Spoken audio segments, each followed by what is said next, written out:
Hello everyone, Kieran Pike here, recording from my phone in my car. I literally just pulled up to my house from work. I just recorded my introduction video yesterday, and I was around like page 200 or something. This is where I'm at now. Got like 10 or 15 pages left. So we're gonna go inside, change, take a shower. Well, I do those in the opposite order actually. And we're gonna finish this book, Pet Semetary by Stephen King. Then I give my review on it, and it's gonna be pretty good, I think. Oh yeah, what is it they do? Wow. Oh, all right. Let's set this up. All right, oh my God. What the fuck? Oh my God. What is happening? I just got off work. Well, okay, that clip you saw, that like 5-second clip, that was actually yesterday. I did just get off work again. That was yesterday though. But guys, we finished the book. I actually did finish it after that clip, but I didn't get time to record the review until just now, and this is really fucking, I mean, it looks like I have a Lego piece on my head. I need a haircut, guys, really bad. But yeah, I did finish I mean, I only had like 20 pages to go after getting home from work yesterday, and I finished it probably like 20 minutes. I roughly read like a page a minute or so. This is Pet Semetary, by the way. I mean, you really can't tell. This is a copy is from 1983, and this book came out in 1983, I think, maybe 4. I actually should have probably looked that up before I started doing this. But yes, Pet Semetary is done, and let's just get into it, man. I really want to talk about this. I'm gonna start with try to avoid spoilers, and then I'll kind of let you know when I get spoiled. I mean, I'm assuming if you clicked in or searched for the Pet Semetary review, I'm assuming you've already read it.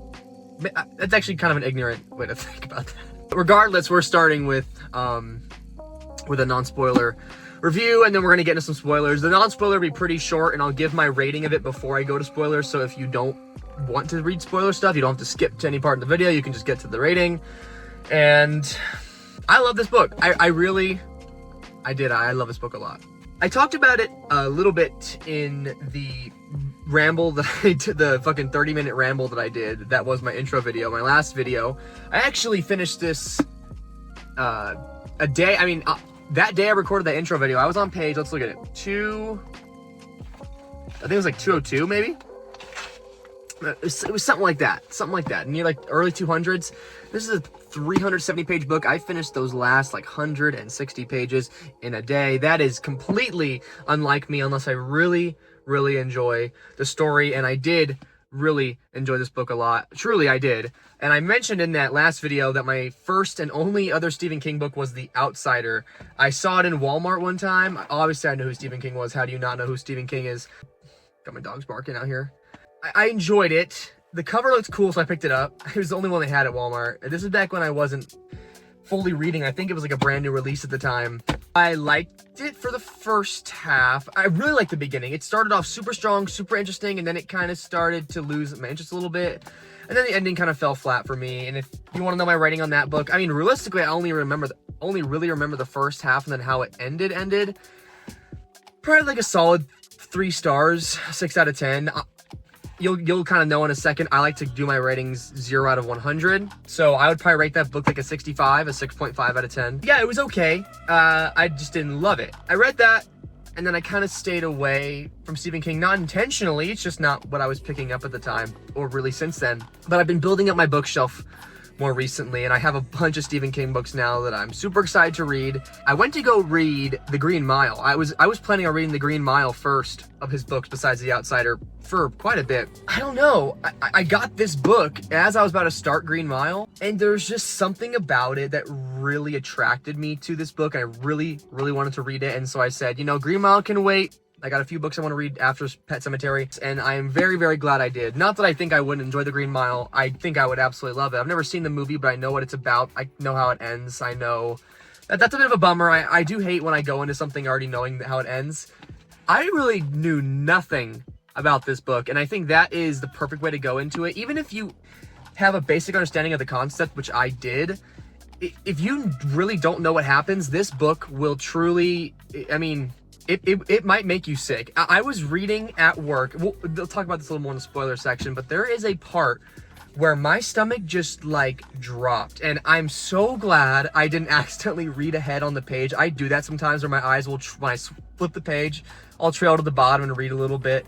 I'm so glad that did not happen with this book, at least with that specific part, because oh my God, the visceral reactions that this book gave me to some of these scenes. It is so dark. It is such a it really starts as like a slow burn, and that might be a bit of a turnoff, but the thing with this book is you always know that it's building up to something because you can feel it. It doesn't feel like a slow burn without purpose. It feels like a slow burn to make this ending in the second half hit really hard, and boy, did this fucking work for me. I mean, truly, this worked so well. If you don't know anything about this book, I'll give a little bit of a synopsis, trying to avoid some spoilers.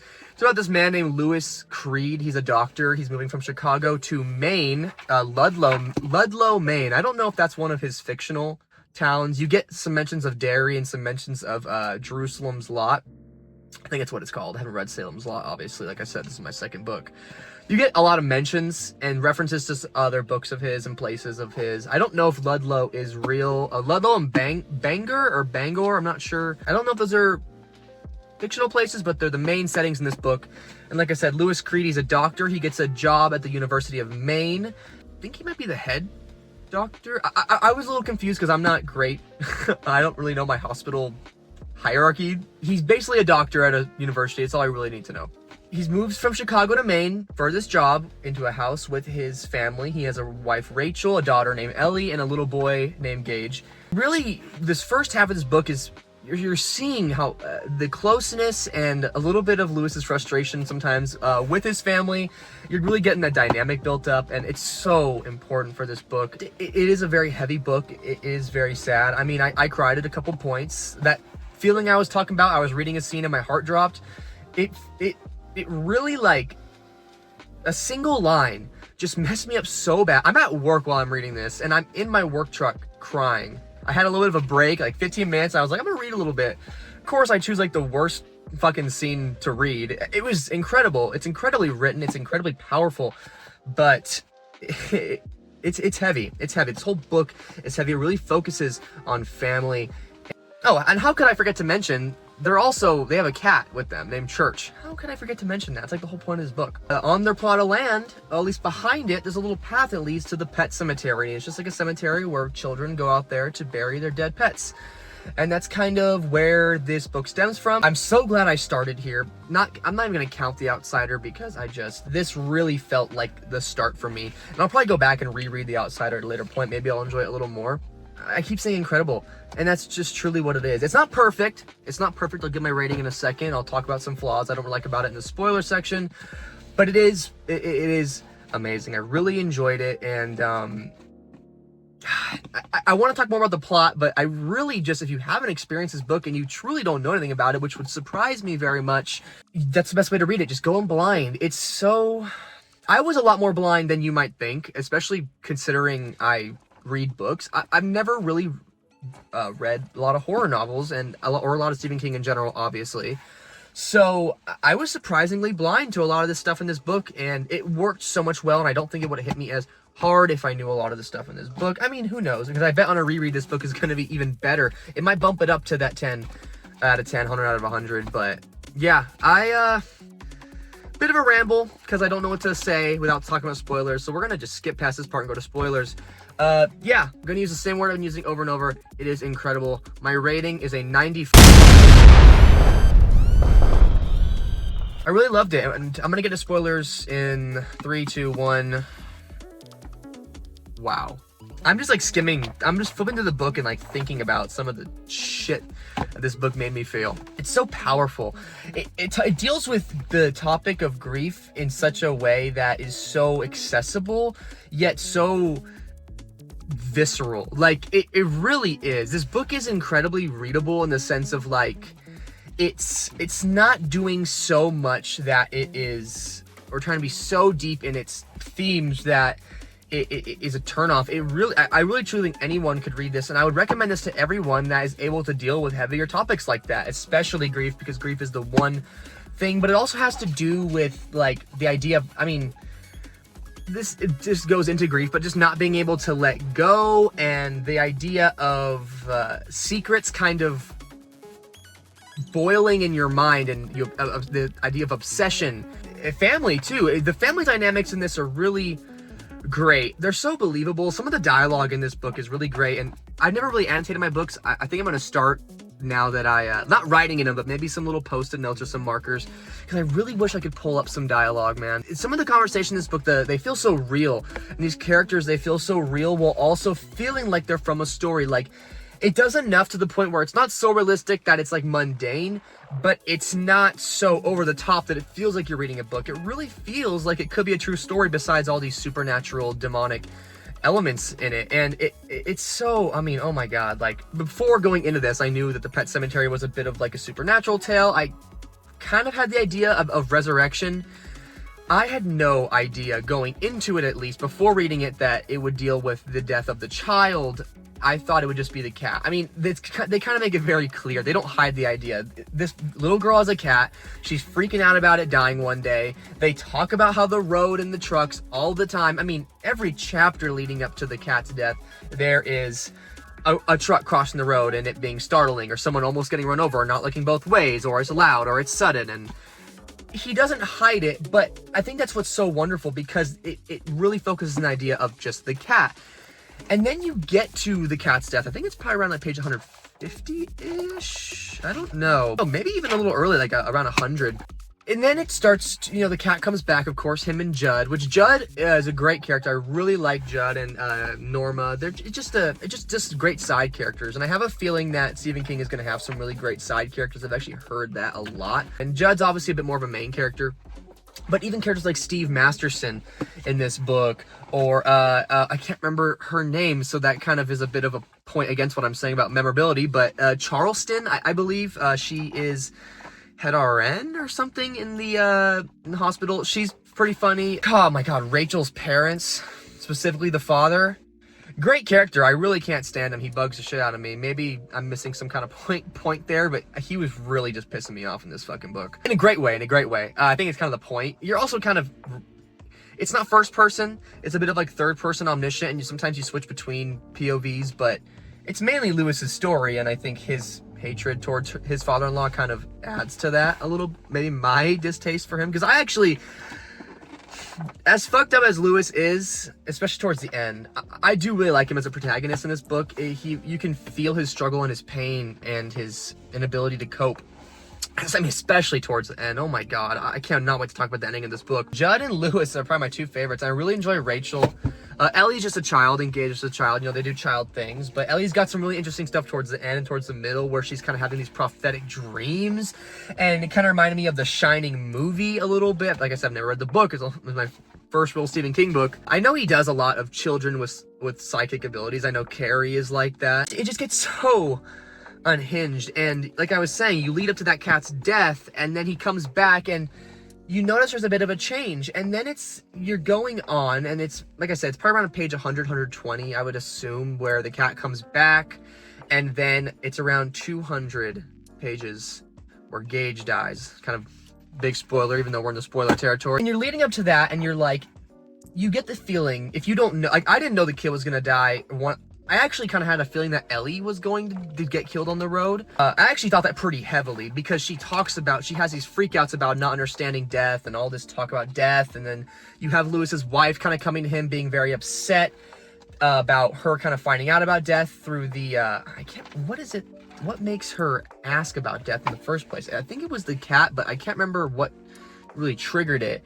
But she's having this kind of panic about her cat dying. You got his wife Rachel, really, she can't handle death either, because she had a sister who had spinal meningitis, and she was there when she died. Rachel was, I think she was probably around 8, I think they say, when Zelda, her sister, dies. And she's kind of, in her childlike eyes, like morphed into this grotesque monster that haunts her. And that's so powerful when you look at it in combination with the rest of the story, because of what Lewis does. I mean, he's literally when he brings back Gage at the end, he's literally forming Rachel's seriously traumatic childhood nightmares and turning it into reality. She's always scared that Zelda is going to be waiting for her alive from the dead to to kill her. And Lewis does just that with their 2-year-old son. And this is, I mean, I'm so all over the place with my timeline, but this is not scripted. This is all stream of consciousness stuff, which is how I like to do it, because I want to give my raw feelings and in the moments and not have to rely on bullet points, right? I really thought Ellie was going to die, because Gage isn't too main of a character. He's just a baby. I mean, he's just a baby, and he's kind of in the background a little bit, you know? You're building up with Church up until that second part where Gage is dead. You're kind of wondering, all right, obviously you get the zombie, essentially, resurrection plot, like that's in the story. You kind of think, okay, the cat's not really doing much. Like, a lot's not happening supernatural wise or with the cat. He's just off, clearly. Something is gonna happen, something really serious. And I'm gonna skip to a point. I could probably find this because I remember it so clearly where it's at. It's around like page it's right before part 2 begins. Right here, part 2. You have this chapter, let's see the chapter name. Chapter 35. And this first sentence kind of comes at a little bit of nowhere. It says, Lewis Creed came to believe that the last really happy day of his life was March 24th, 1984. The things that were to come, poised above them like a killing sash weight, were still over 7 weeks in the future. But looking over those 7 weeks, he found nothing which stood out with the same color. He supposed that even if none of those terrible things had happened, he would have remembered that day forever. Days which seem genuinely good all the way through, are rare enough anyway, he thought. It might be that there was less than a month of really good ones in any natural man's life in the best of circumstances. It came to seem to Lewis that God, in his infinite wisdom, seemed much more generous when it came out to doling out pain. And this is the final chapter before you get to part 2. Part 1 is the longest part of the book. It's around halfway through. Part 3 is like 30 pages. You read that, and it kind of comes right after a 1-page chapter. A lot of these chapters are like 1 or 2 pages, sometimes even like 3 or 4. And it's a bit of a time skip, and you're getting a little bit of information about Ellie, and Gage is growing up. He just got his first haircut. And then you get that sentence, and it really sticks that, like, okay, if you've been feeling this tension building up, this, like I said earlier in the very beginning, this slow build, it feels purposeful even in the moment, even without the foresight of that ending half. So you can feel it, right? And then you get that first paragraph I just wrote you in that final chapter of part 2, and it kind of fills you with a bad feeling, right? And that was when I was certain Ellie is going to die soon, like something's gonna happen. And this chapter really focuses on him and his son Gage's day of play. He's pulling out a kite that's like a vulture, and this kind of becomes a little bit of a theme later on. I really love how he does that. Little things that happen or little moments become sticking points in Lewis's memory or Rachel's memory, and they kind of add to the themes, and they're used as symbolism for other things in the book, and especially the vulture looking over their neighbor's field. It's such an interesting way to just keep bringing that back later in the book. I really enjoyed that. So let me read that page. You're reading this scene, and it feels very happy, which is a little strange. And then you think about that first that first paragraph in the chapter. And I immediately just felt like, okay, something is really wrong here, especially when it starts to feel like a perfect moment. Then you get this line. This is the line I was talking about earlier where my heart like dropped to my fucking asshole. I swear to God, I read it and it like really like, let me just read the line. Kite flying, Gage cried out to his father. He's like a little kid, so it's spelled F-L-Y-N-E. It's all very cute. Gage cried out to his father, and Lewis put his arm around Gage's shoulder and kissed the boy's cheek, in which the wind had bloomed a wild rose. I love you, Gage, he said. It was between the two of them, and that was all right. And then you get this fucking line. And Gage, who now had less than 2 months to live, laughed shrilly and joyously. I can't even read, because just reading that, like, oh my God, like I might start crying. Like, it really, the feeling that gave me reading that, like, it comes out of fucking nowhere. I'm tearing up a little bit. It just hits you like unless you have no heart or something. You get that line, that's the last line, then it goes to the next scene, and it's just like, what the fuck? I literally put the book down and had to start walking around because I was out of breath, because it really, really is it's so well done. It's such like a sudden, and what's so great is it hits you so sudden, and the death of the kids clearly hits them very suddenly. And I think that's somewhat intentional. And then it just acts like kind of like nothing happens the rest of the chapter, and you go back to that day. And it ends with him thinking about his wife's sister Zelda, Rachel's sister Zelda. She's kind of hidden this information from him for a long time, and earlier in the book she kind of fully comes out with it in like this breakdown, and it's a very nice moment in the book. And not nice in the sense of it's happy, it's very depressing obviously and very fucked up. But he's kind of thinking back about that, and then you get this. He went back to Gage's crib, and shifting around, the kid had kicked his 2 blankets down around his knees. Lewis disentangled him, pulled the blankets up, and then merely stood there, watching his son for a long time. And you get the feeling that he just knows something is going to happen. He knows that his son is going to die, and when you know now, because he just straight tells you, he spoils part 2 for you, which is so brilliant. It's so brilliantly done. It makes that moment hit so much harder, and then you actually, the next part, you skip the death scene, you get it a little bit in flashbacks. He runs out in front of the road, like you've been expecting something to happen, and gets hit by a truck. They skip it, it goes right to the funeral, and from this point on, the slow burn is no more, and you are on a fucking ride. What a way to build up to something, to promise something with the Pet Semetary, that whole concept of the Micmac burying ground that Judd takes him to. What a way to promise that and fulfilling it so hard.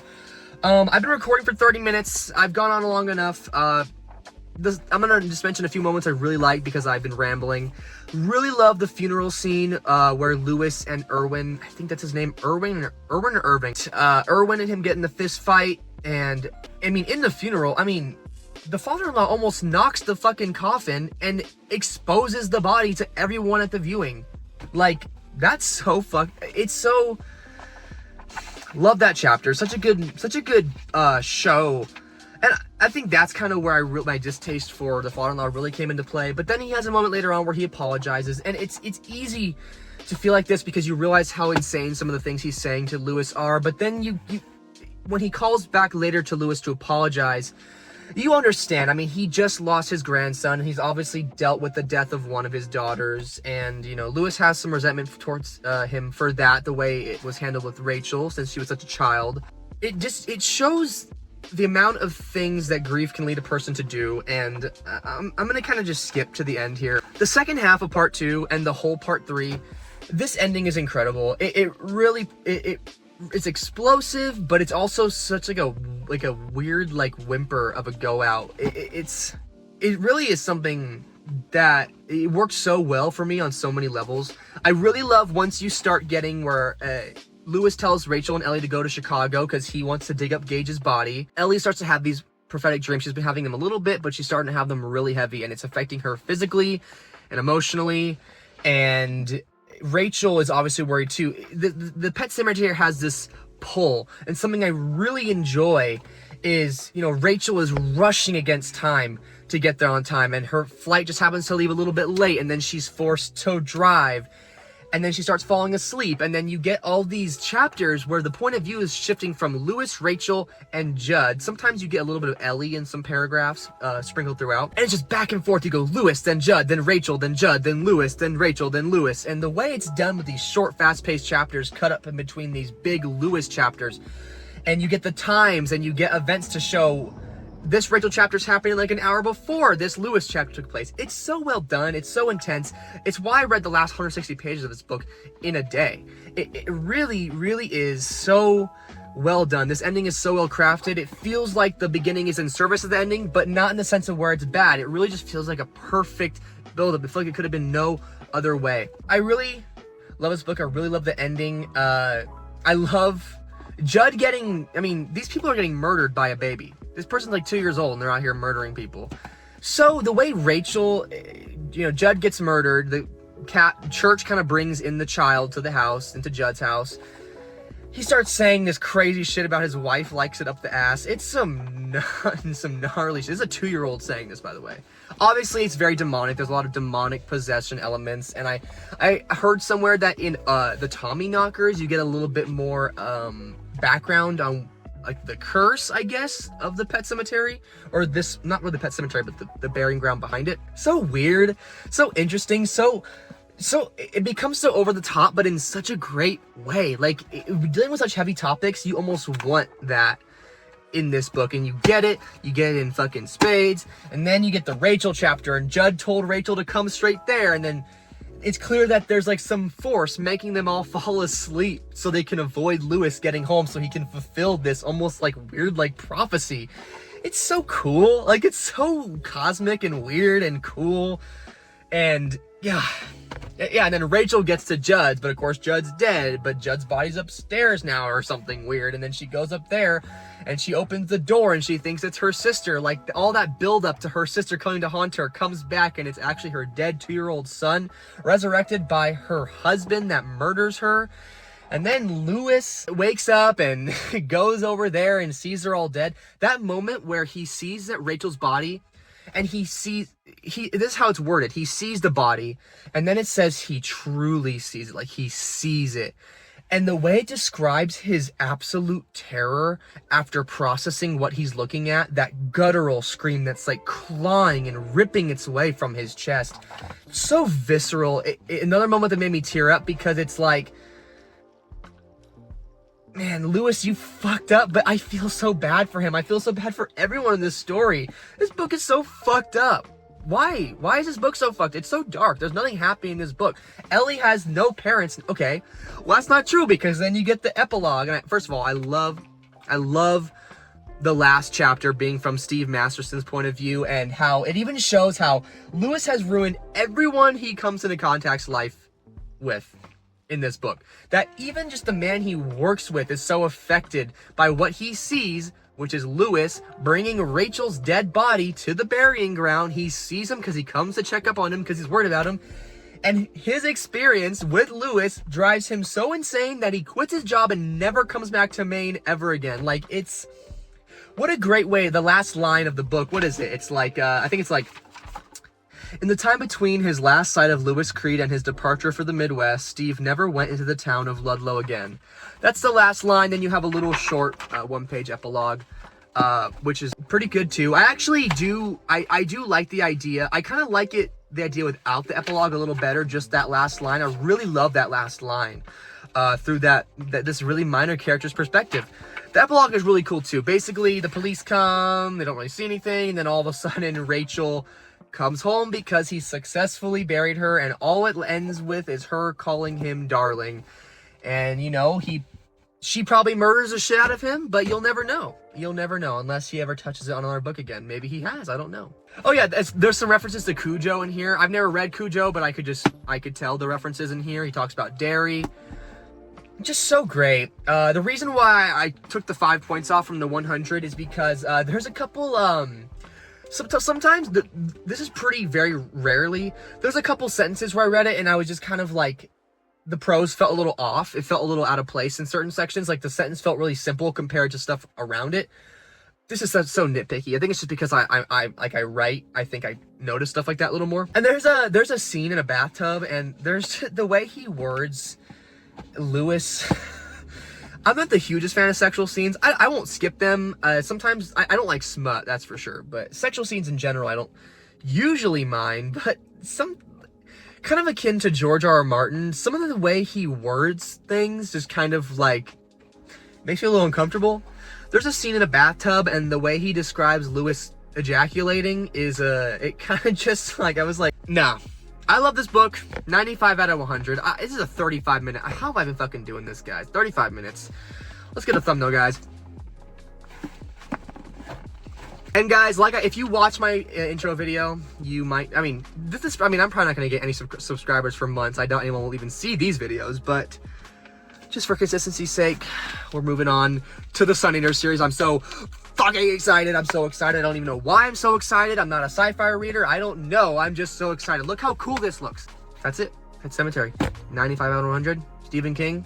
I'm a fan now. I am. This book made me a fan, and I cannot wait to read more Stephen King. 35 minutes. What am I doing? Goodbye, guys. I'm out of here. This is ridiculous.